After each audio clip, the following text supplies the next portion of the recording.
Hello, everyone. We're so glad you're joining us today for our PMP certification session. And my name's Lee McTavish, and I'm the Project Management Program Director here at the School of Continuing Studies. And I'm very, very pleased to have you join us. And we have a very special presenter here as well today. Peter Monkhouse is going to be leading us in our presentation today. Peter, may I just proceed and introduce you now? Sure, please go ahead. And Uh, welcome everyone. well, there's three things I want you to know about Peter Monkhouse. The first is that he's an exceptional instructor at the School of Continuing Studies. He's taught thousands of our learners, and I can tell you that he is a very talented instructor. In fact, he is also our certificate advisor. So he works with us across our entire project management program. And he provides incredible advice, which we value very, very much because the project management profession is evolving. And the third thing I want you to know is that he's a dedicated volunteer to organizations like the Project Management Institute and other organizations, using his leadership abilities to help others reach their potential. That's one of the things Peter does best. And of course, we've seen him help people earn their PMP certification many, many times through all the courses that he's so capably taught on our behalf. So that's how I'd like you to know about Peter, and I'll kick it over to him just to say a word of welcome before I get Yeah, into thank you, the Lee. land acknowledgement.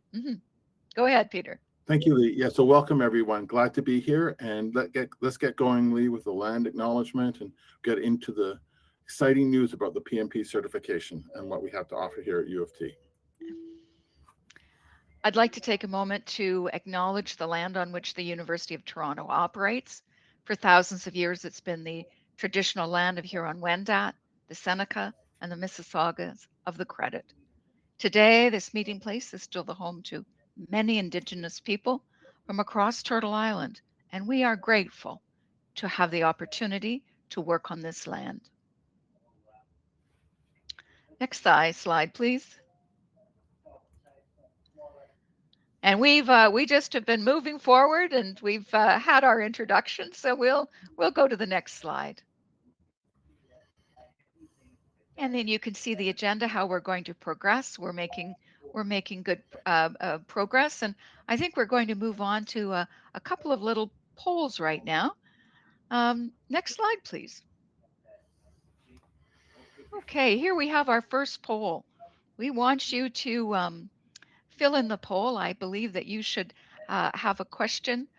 You should please answer this poll. What's your top goal for the next 12 months? And while people take a moment to do that, Peter, what are you working on in the next 12 months?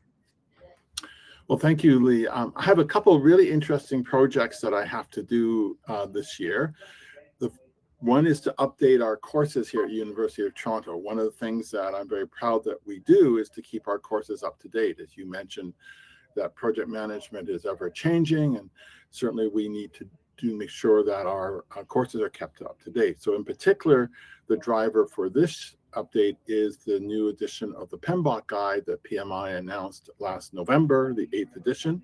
So we'll be updating our primarily our Foundations 1860 Fundamentals of Project Management course, but also the other courses to reflect the changes in the 8th edition of the PMBOK guide. And as well, we updated our courses, hard to believe, it was about 3 years ago now, with introducing AI, and things are changing in the AI, so we'll be having an opportunity to reflect and update that a little bit more as well. So that's my top goal for this year, is to keep our courses current and up to date and fresh so that they reflect the current direction of project management and what we're doing. So a little different than what we've asked here for from in this poll question, but it's nice to see we're getting the responses in, and I guess the Build New Skills is the one that's leading the pack right now, as we've got about half the audience in, which is great to see. And of course, um, like you, I also have to keep mentioning building my new skills and knowledge to help, not only as a better instructor, but also to make sure our course content is up to date. That's wonderful, Peter. We look forward to tapping into your amazing expertise to help us do just that. And I agree, building new skills is the top answer here, with a close second with land a new role.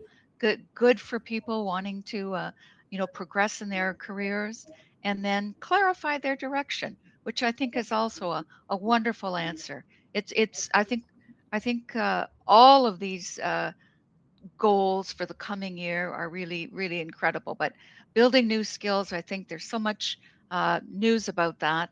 I think that somebody that's wanting to consider taking the PMP before the exam changes, that's a wonderful way for you to build new skills and have them validated by the professional community. Thank you so much for people that have answered that question. Shall we move on to our next question? Let's move on to our next question. So, how familiar are you with project management? Please answer this question. And Peter, while our audience takes a moment to do that, I know you're very familiar with project management, but as we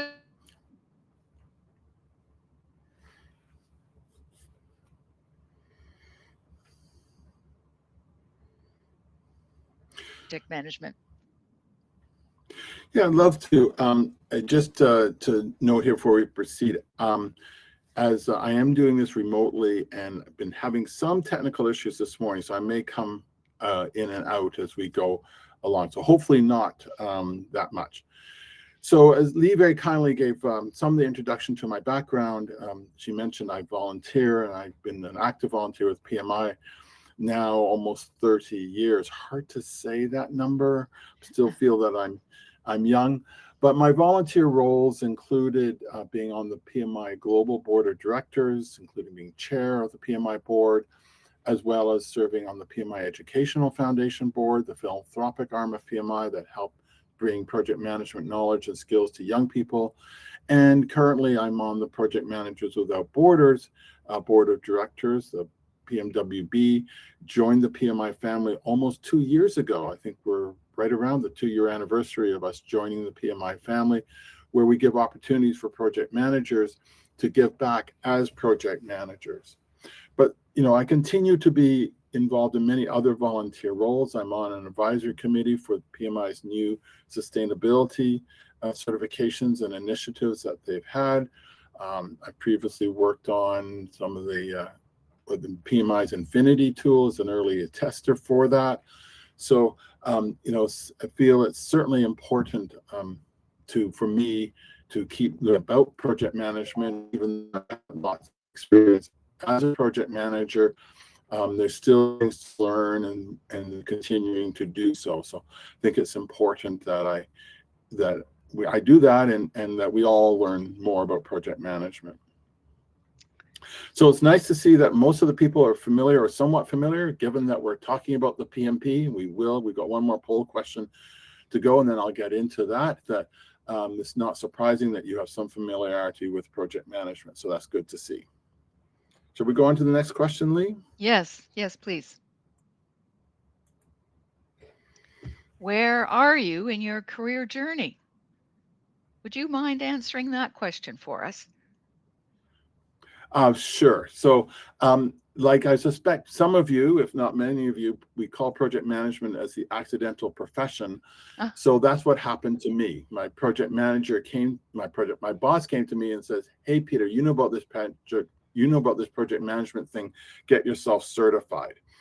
So even though I was started back then to learn about the formal part of project management, I'm an engineer by training, and I started working on projects almost right out of university, in my case, digging up streets to put in manholes and conduits for Bell Canada. So that, my journey involved, and I use my project management skills to move from an engineering construction environment into software development, into installing software systems around the world, into working in the continuing education field, which I still am in consulting and helping. I worked with a couple of startups as well, all using my project management skills to help um, organizations achieve their objectives and to achieve their strategy as we go along. So I'm still looking at which I say I'm still exploring options of how I can continue to use project management to help make the world a better place, whether it's through teaching or through volunteering as a project manager. Peter, we've got a great number of answers, and it's very interesting to see that 57% of the answers to this question are people are looking to advance, and there's people are exploring their options, but they're considering career changes too.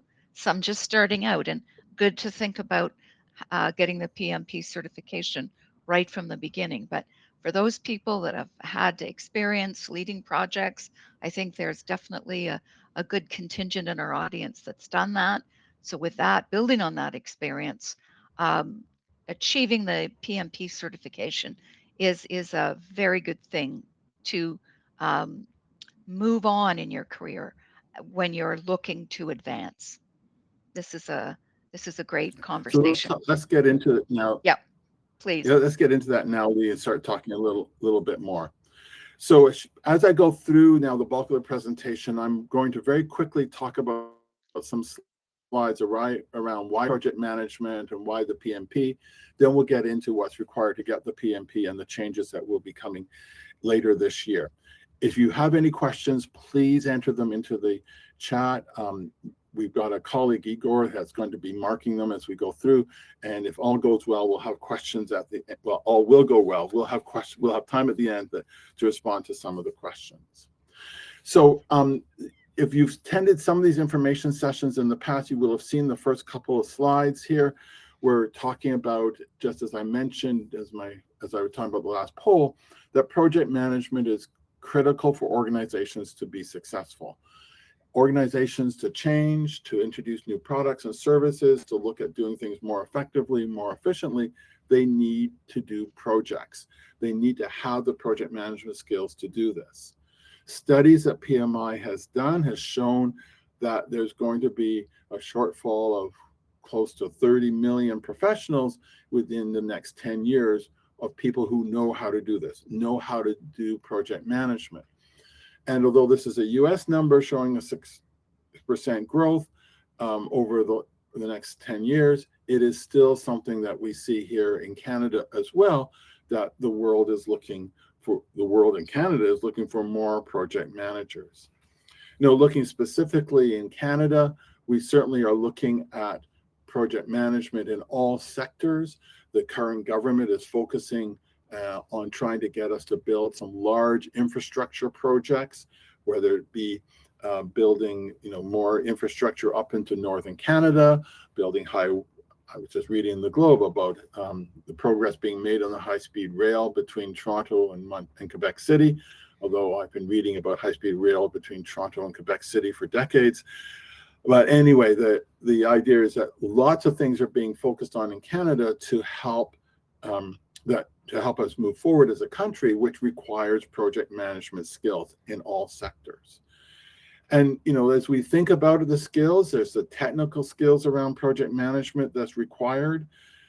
But increasingly, we need to know as project managers why the projects are being done, what constitutes success for not the project, but for the product of the project to make our organization successful.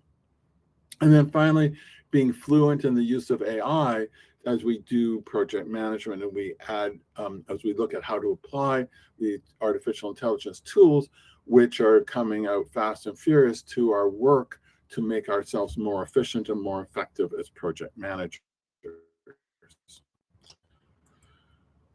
So back last month in December, PMI published the 14th edition of their salary survey.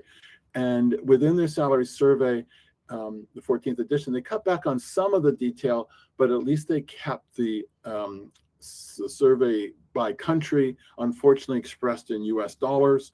But you can see here how there is a 18.5% increase of the average salary of project manager has what they have their PMP versus ones who don't have their PMP.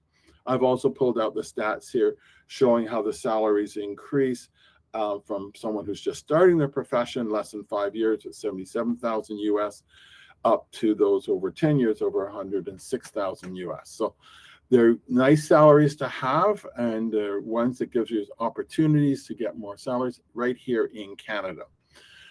Okay, so and just moving through the slides here, just talking a bit about the PMP certification, as it gives you more of a salary boost. As I mentioned on the previous slide, there are over 1.6 million PMPs around the world, of which we have somewhere over 92,000 here in Canada. That's the third largest in absolute numbers behind China and the United States. But much more interesting is the third largest per capita behind Singapore and Qatar. We're very close to Qatar. I guess previous years we were second behind Singapore. I jokingly said I've been to Singapore. It's just a big city. Qatar is a little bit bigger than Singapore, but still not a very large country. So for us to have such a high number per capita for both our geographical size, but also our population, being certainly 10 times larger than Singapore. I'm not sure what the current population Qatar is, but some multiplier of larger than Qatar, that it's important to realize this as organizations look at hiring project managers, they're going to be looking for people who have a certification, have their PMP, and they can do that with the large number that we have, both absolute number and per capita number as well. Just a final point about the PMP is that the nice thing is it's a global certification. So that means it's recognized by around the world. It's the same requirements for everyone around the world.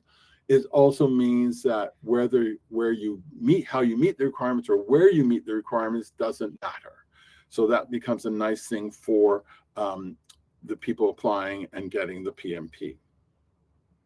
Okay, so let's move into what the PMP requirements are.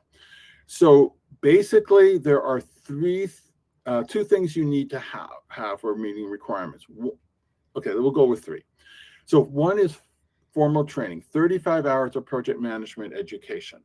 That can be, and in many cases should be, a PMP prep course, but it can be one course or several courses adding up to 35 hours of project management education.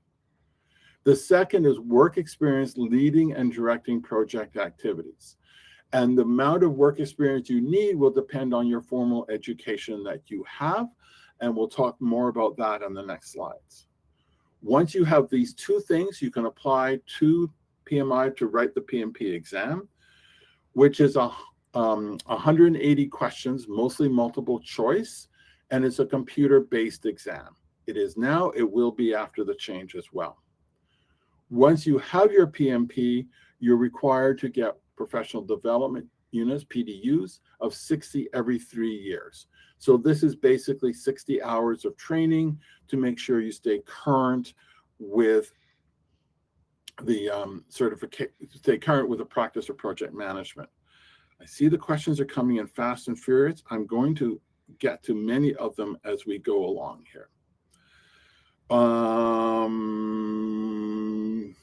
Yeah, 35, I guess I see one here about 35 hours of project management education.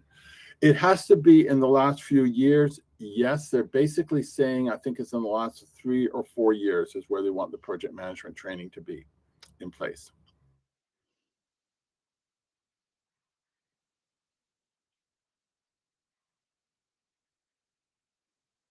Okay. Formal training for the work. No, again, give me a. Currently, the requirement is one of two. If you have a high school diploma, it's 60 months of work experience leading or directing project activities. If you have a 4-year university degree, then it's 36 months. Starting in July, they're adding in 2 other bands. So they're recognizing that between high school and university, there's a whole lot of other formal training that you can have. We could have college diplomas, we could have vocational programs, we could have a 3-year degree or a 2 or 3-year degree. So they're saying if you have something beyond high school, but not a full 4-year university degree, then you need 48 months of project management experience leading and directing projects. And then I can't mark the slides up. So that's the second bullet point on the right-hand side. And the last bullet point is that if you have a degree from a GAC, a Global Accreditation Center that PMI operates, certified program, then you need 24 months. Now, just to spell the mystery here, there's only 2 universities in Canada that are GAC certified, the University de Quebec of Montreal and Athabasca University in Alberta. So for basically, it doesn't apply for us here. There are about 100 around the world. But I think the interesting one is the one in between for people who don't have a full 4-year university degree, but have some other formal training above high school. They can get 1 year less of work experience when they apply.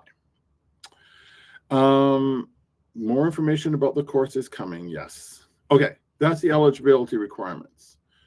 For the work experience, just to talk a little bit more about that, you must talk about leading or directing project management activities.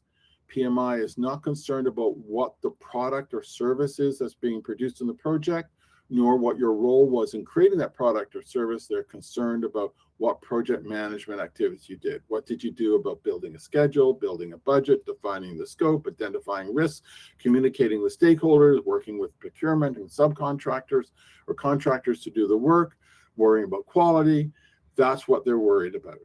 This work experience must be in the last 10 years. And as I mentioned earlier, it can be done anywhere in the world. It can be paid or not paid, but it can't be personal. So volunteer work can count. You're going to describe, when you fill out the application, you're going to describe this work experience in 500 words or less. We're generally saying 200 to 500 words. Again, you're focusing on your project management experience. This is not a copy and a paste from a resume. You need to talk specifically about what project management activities you led or directed on the particular project. You need to use the language that PMI uses to talk about projects. So that's the language in the PMBOK guide. So if your project gets started through a project approval document, PMI will call that a project charter. You need to use the project charter word. And finally, about 10% of the applications gets audited. Some cases they're random, some cases they're with cause. Generally, what happens when you get audited is they're going to ask for a reference, someone that they can talk to that can vouch for your work experience.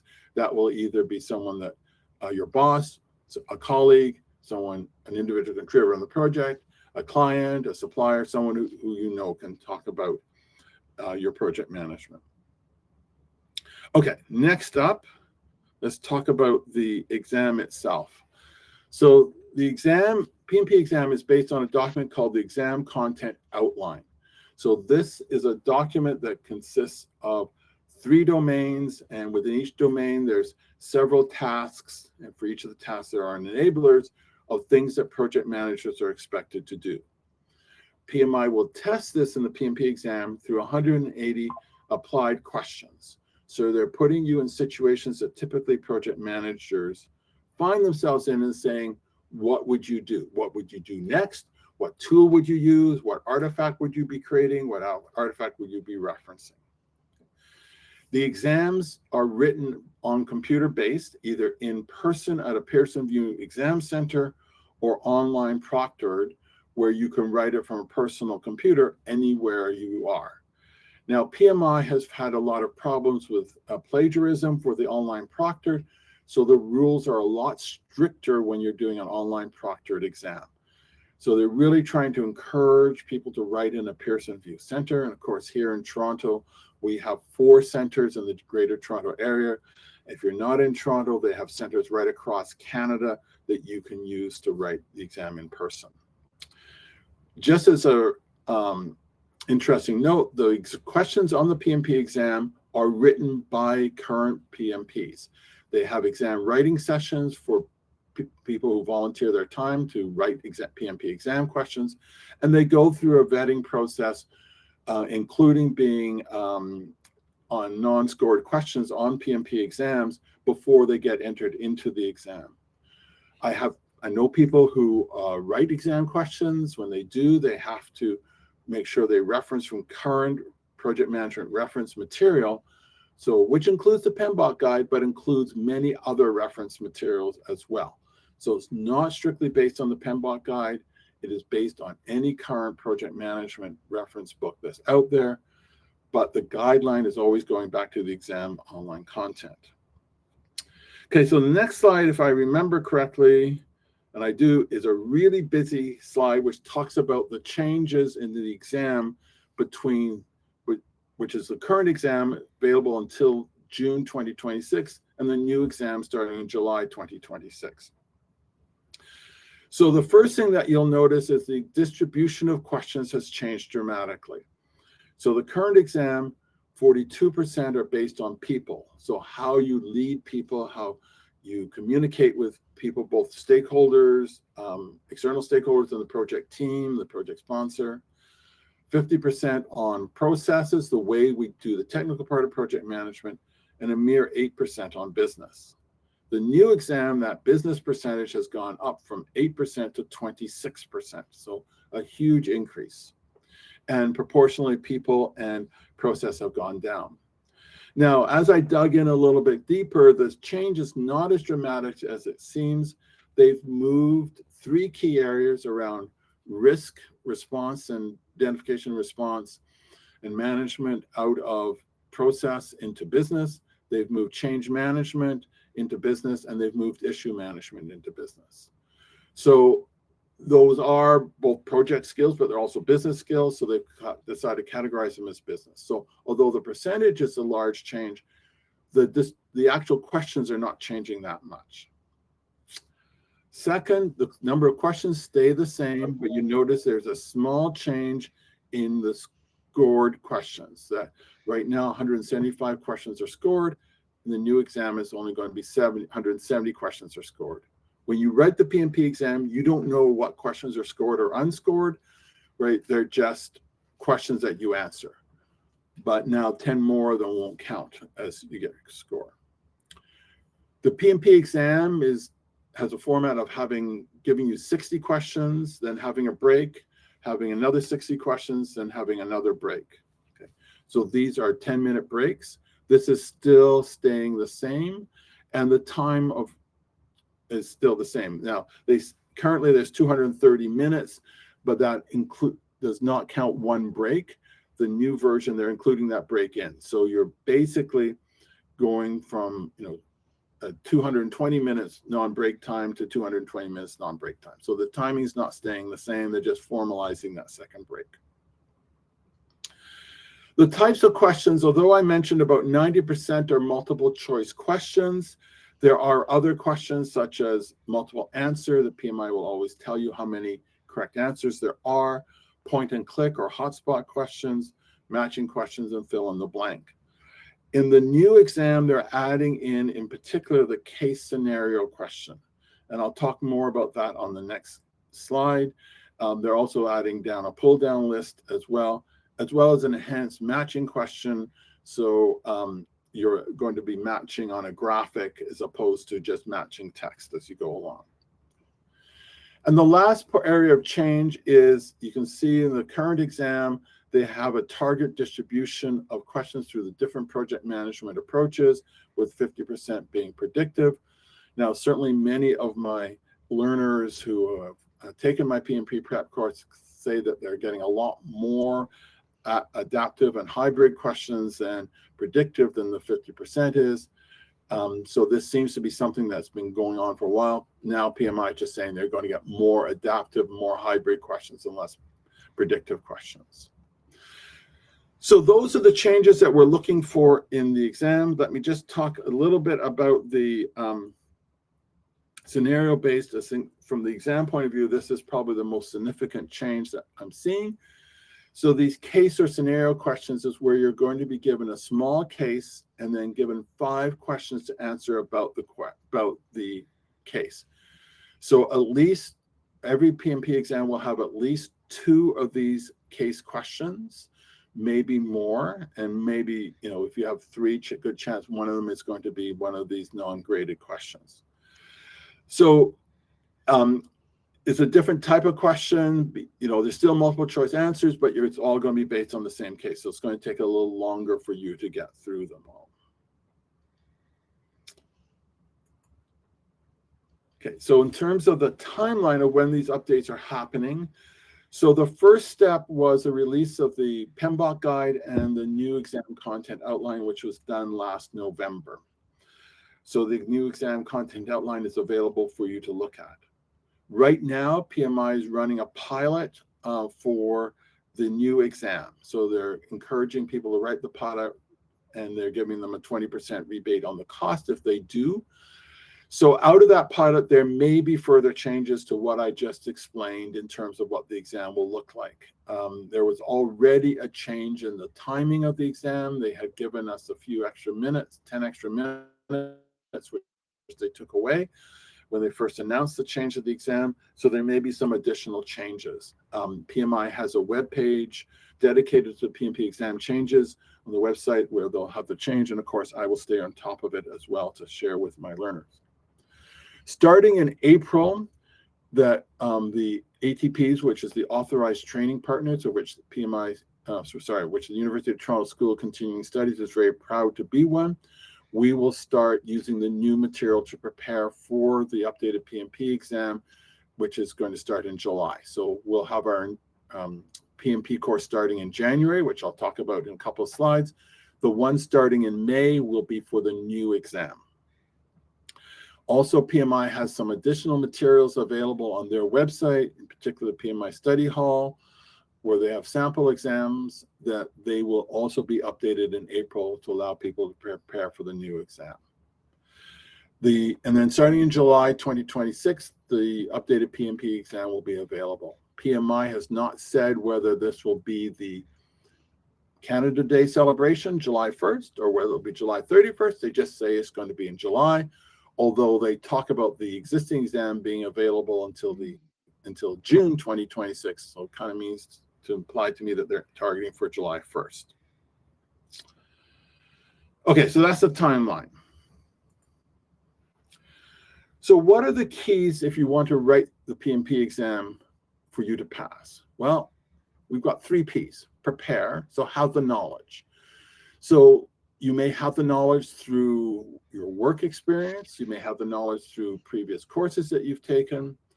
But I should clarify, not just having the knowledge, but having the knowledge about project management, how PMI views it. So knowing the terminology, the language that PMI uses.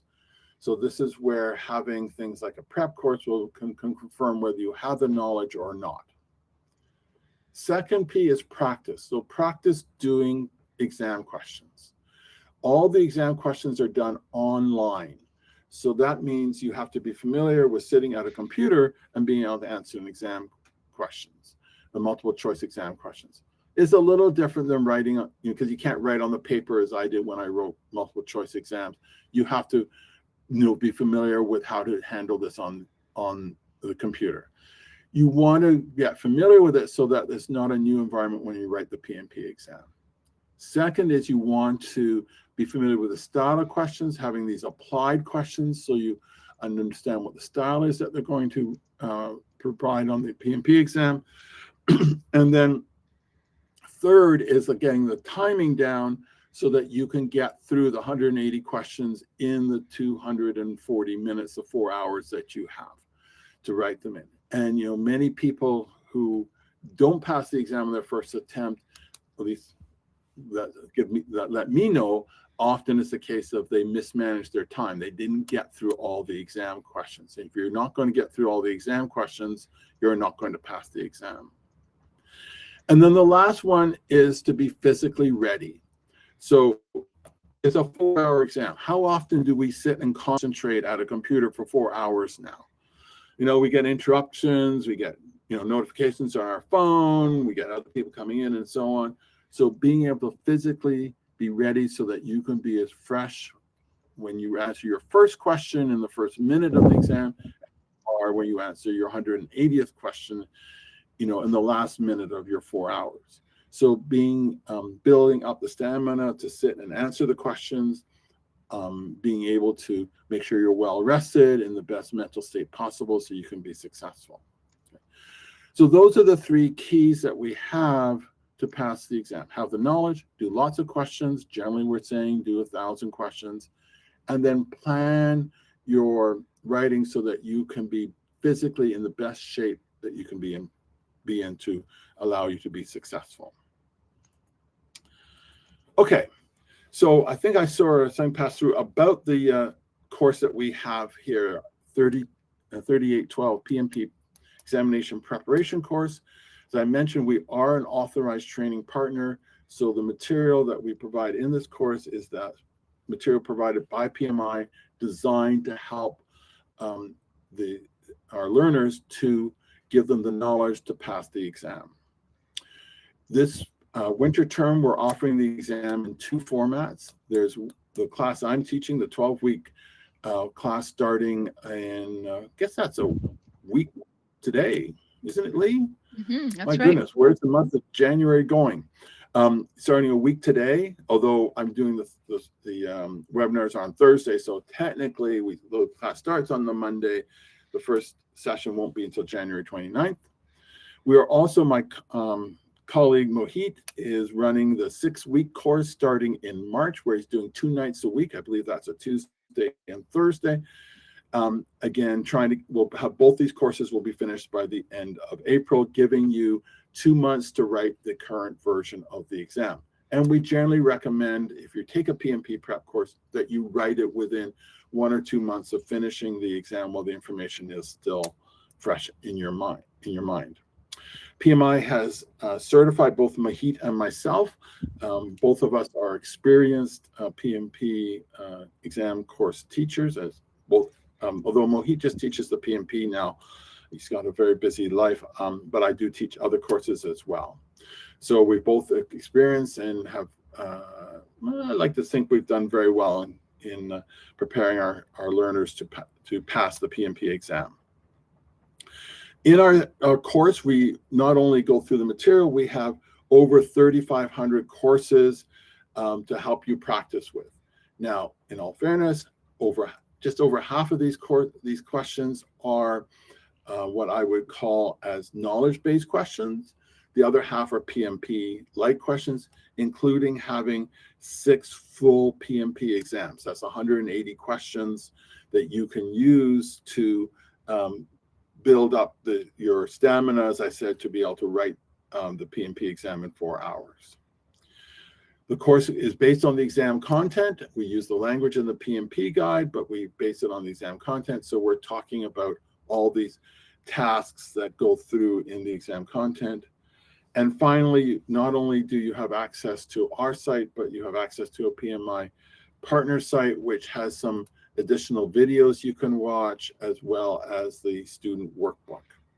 So that's what's included in our course. Like all the courses we do here at U of T, we record our webinars, so they're available for you to watch if you can't make our meeting time, or if you want to re-watch the material. I like to think, in my case, if you're having trouble falling asleep, you can listen to me. That will put you to sleep in seconds, I'm sure. Okay, my attempt at humor, Lee's not necessarily fond of me saying, but they're also available for you to go and listen to, and both Mohit and I are also open for questions as we go along. Okay, the webinars, I should add, are 3 hours. We run them from 6:30 to 9:30, but as I said, they're recorded as we go through them. So how the course prepares, I think I touched on them. This going back to my 3 Ps. Prepared because we use the exam content outline to help go through the tasks so that you're familiar with the terms and what is meant by the particular task in the ECO. We have the 3,500 plus questions that will include about half of them, 1,700 or so, that are practical questions that are set up to allow you to do practice exams so that you can see what it's like to do a practice exam, so that you can get familiar with PMI style of thinking. I will add we've got about 300 of those questions that have been provided to us by PMI. So these are questions that were in the PMP exams but have been pulled. I think as I go through the course, there's good reasons why some of them have been pulled, because they're confusing, but it gives you an idea of what the questions are like. And throughout the course, we will talk about strategies for answering questions. We'll talk about pacing. We talk more about how to prepare for the exam as well. Trying to give you the confidence and making sure that you feel ready to write the PMP exam, so you will go in and be successful. After all, the PMP exam is not set up to be a tricky exam. It is set up to see that you have the knowledge to be a good project manager. Okay, I think I've got one more slide here, and I think I also saw a note about that scanning through the chat. What happens if you don't have the work experience, but you want to get something to help signal to an employer that you want to follow a career in project management? Well, this is where the CAPM, the Certified Associate Project Management credential, comes in. It has no work experience. It just requires a high school diploma for you to write the CAPM exam.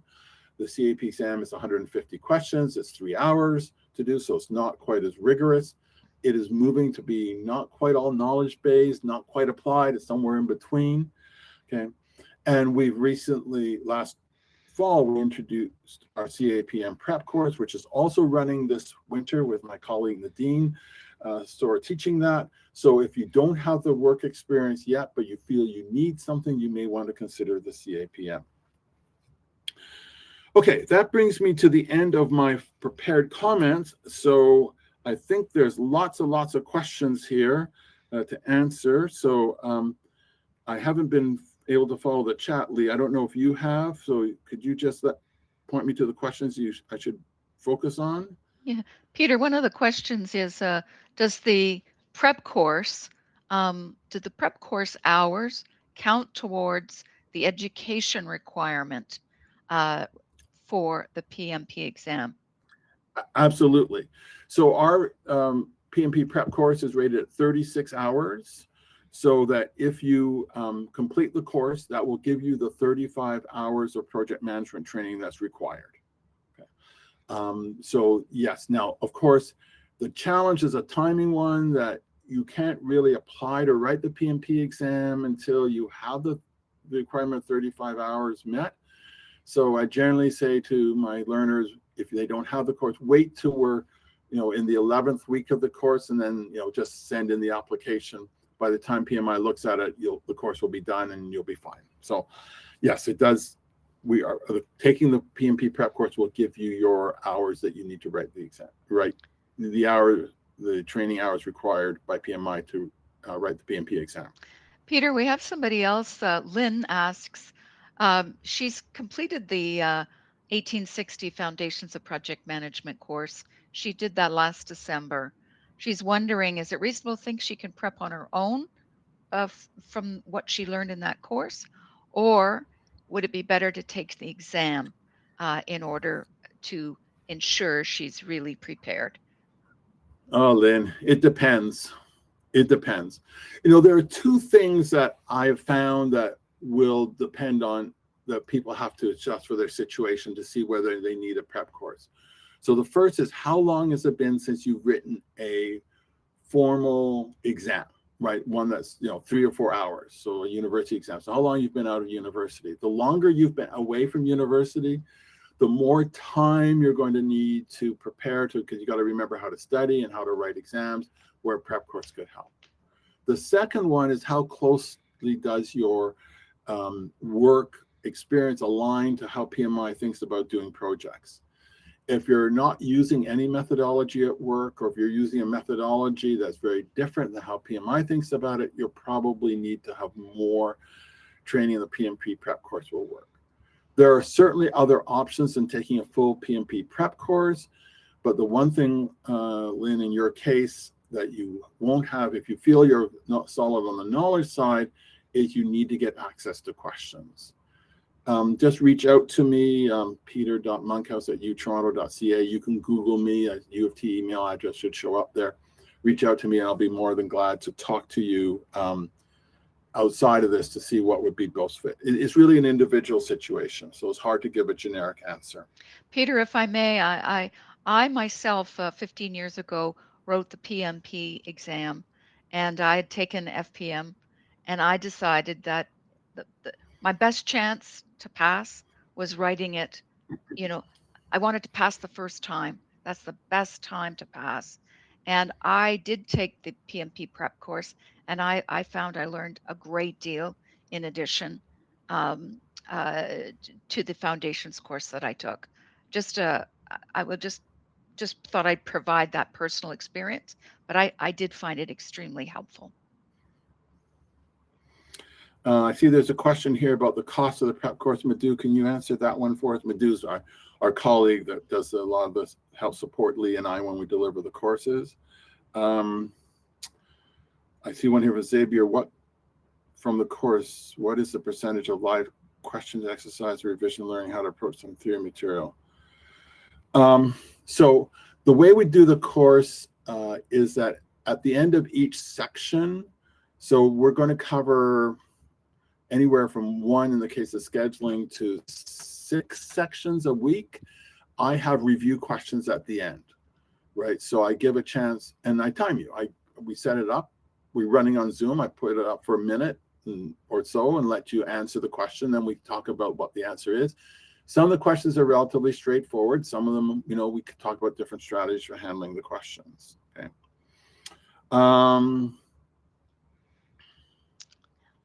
Peter's, okay, go ahead. Yeah. No, you go ahead. You're doing a better job reviewing the questions than me. So go ahead. Peter, we've got a question from Heather. Will there be mathematical equations? Questions about those? Yes and no. So what I've been told is that the actually doing the mathematics has reduced greatly on the exam. The current exam has very few. I'm being told by, when you write the PMP exam, you can only say so much about it. So I respect that fully. That I'm being told that people only get a couple of calculation questions per the exam. That's the good news. The bad news is when they get them, they tend to be fill in the blank.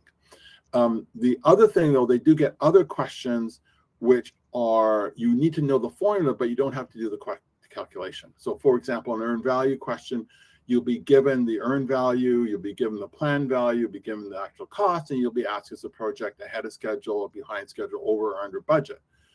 Well, you don't have to do the calculation. You just have to know, is the earned value greater than the planned value and greater than the actual cost, in which case it's ahead of schedule and under budget, right? So, but you have to know the formula to be able to interpret it. So that's the way they're going with that.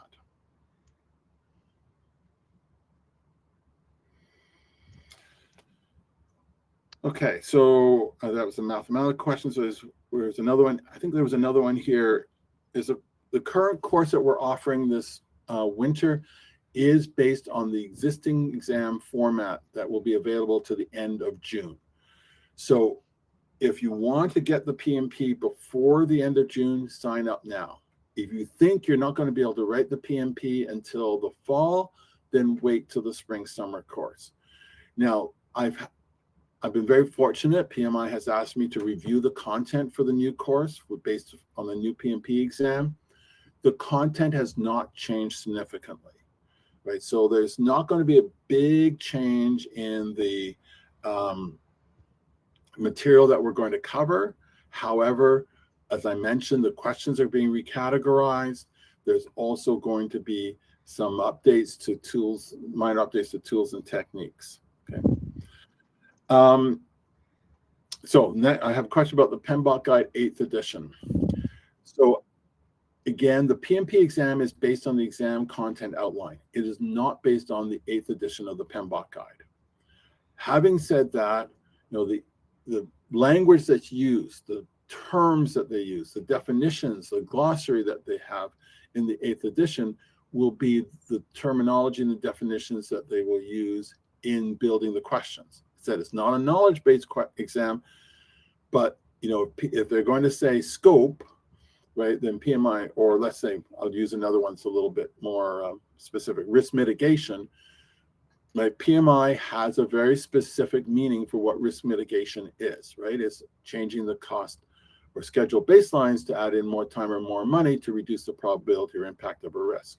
Where in the general English language, mitigation could include other responses such as transfer or avoidance. So you have to know the language that's in the 8th edition of the PMBOK guide. There has been some changes in the definitions, in particular the definition around project and around project management between the 7th and the 8th edition, right? In the 7th edition, they talk about projects and project success as being on time, on budget, on scope. And now I'm talking about project success as being, allowing delivering value to the customers and benefits to the organization. Okay, so I must admit, I haven't got the new definition of projects memorized yet, but again, it's around delivering value as opposed to just delivering a product, service, or result. So there are going to be some changes from that point of view. So for the new exam, you're going to have these new definitions. For the current exam, it's based on the definitions in the 7th edition. Peter, Kyle has a question about accessing the pilot exam. I believe that PMI is holding for to test the new exam. I believe that's what he's asking. Is it Yes. possible for people to write the pilot? So we're at it's the 19th today. The window's open to the 30th. You go on the PMI website, just check for the new PMP exam landing page and see if they're still accepting applications. Right, there's a very short window, and I forgot to check before I got on to see if that was still available for people to write. But I suspect PMI is going to have all their slots filled right now. But that you just check through the PMI site, see if they can. And if to do it, it's going to be really tight, right? So we've got PMI when you submit your application. So you would have to get your application in right away, and they will take 10 business days. Generally, it's 5 business days. And so you have to get the approval to write and then write. So you've got a very short window if they're available, if you want to do that. And again, Kyle was asking a confirmation that the PMBOK of version 8 is relevant for the new exam framework starting in July 2026. Yeah, they'll be based, it's the definition part, right? It's a glossary, it's the terms that they'll be basing the exam questions on. So the biggest change is in this idea of project success being reflected around delivering value and not just strictly on time, on budget, on scope. And that will be reflected in the new exam starting in July.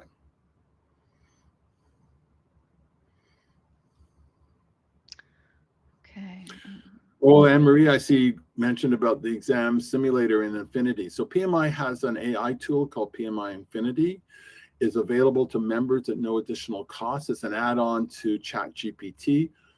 They do have an exam simulator there. It's actually quite good, but it's only good from testing your knowledge, right? Because they'll give you a question, you put in an answer, then they'll explain to you what the correct, whether you got it right or wrong, they'll give you the reasoning, and then you go on. So you can't do a time-based with it, but you can certainly, from a knowledge point of view, it's a useful tool to see how you're doing.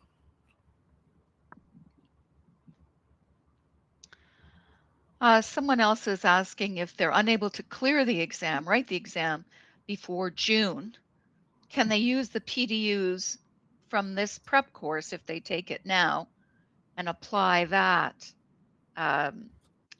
when Yes. they, okay. So it won't matter in terms of the timing. It won't matter in terms of the timing. And as I said, from what I've seen, it's subtle differences, again, from a definition point of view, but the basic, how you figure out the critical path, how you develop a budget, the tools to do that, how you create the work breakdown structure is not changing. There's nothing radical that's changed. Yes, I mean, using AI to help us out, but the exam won't be focusing on that part. They'll want you to know the other skills, the skills to use, right? They're not going to be using an AI based for the exam. Somebody's asking if we could share the work experience slides again. Um, Dion, that was a question from Dion. Dion, you'll be getting a copy of this presentation sent to you by my colleague Igor, and that will be sent out to you in the next couple of days. So I see Igor's posted the work experience slide here, so you can take a quick look at it now, but know that you'll get a copy of this full presentation and the recording that will be available to you shortly. Yeah, just to go back to that, is I'll just repeat or maybe restate what I said when I did the slide. This is not a copy and a paste of your resume. You know, your resume, we simply talk about bullets, we talk about what we accomplished, we don't make it personal. Here you have to talk specifically about what you did. I led the creation of the work breakdown structure through interviewing project team members, right? You have to state exactly, you know, you have to state what you did, what artifact you created or used, what tools you used to build the artifact, and just the project management artifacts. So it's very specific, and I'm sure, you know, from my learners, I offer for them to send me a copy and review the, so I review their work experience before they submit it. And I'm sure some of them feel that going through writing this and describing their work experience from project management point of view is harder than writing the exam.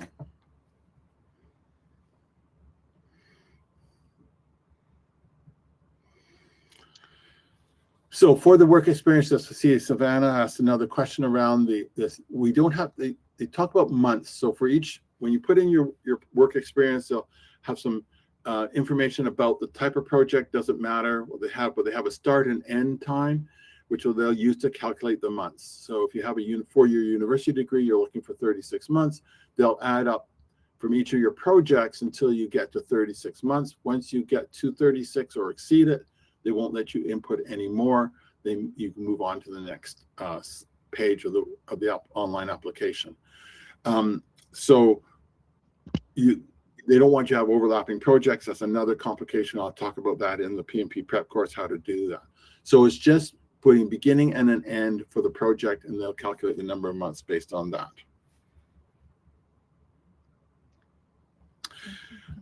So will there be AI related topics? So the answer is maybe. So on the current exam, yeah, I would say with high degree of certainty, the answer is no.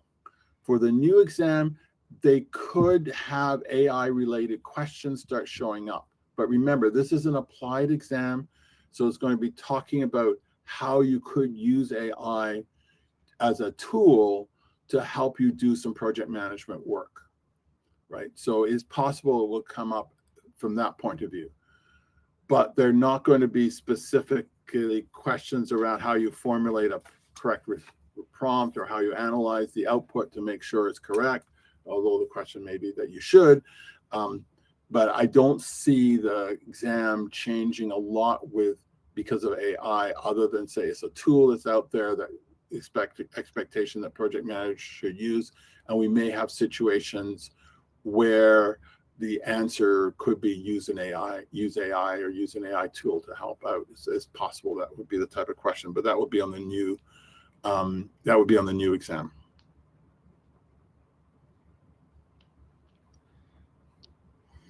Peter, are there any other questions, Lee, that we have? I see we're almost at the top of the hour here. I don't know where the time has gone. I know it's these questions have been just fantastic. It's a very prepared group of people, and I think we're ready to just thank everyone for coming.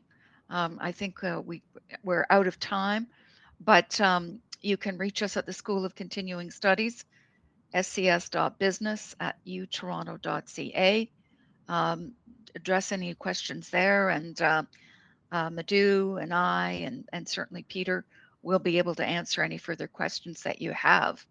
And you can register if you want, register for the 3812 course with Peter that's starting next week to get going um, on your goal of moving ahead, learning new skills, and so on, linking it back to the goals that you talked about earlier this year.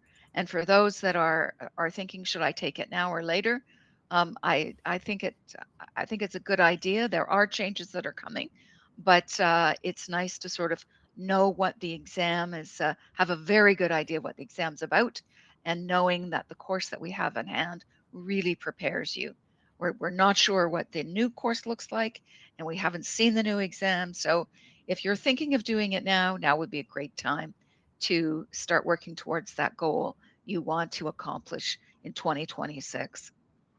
So, on behalf of Peter, Madhu, Igor, and myself, and the School of Continuing Studies, thank you so much for joining us today.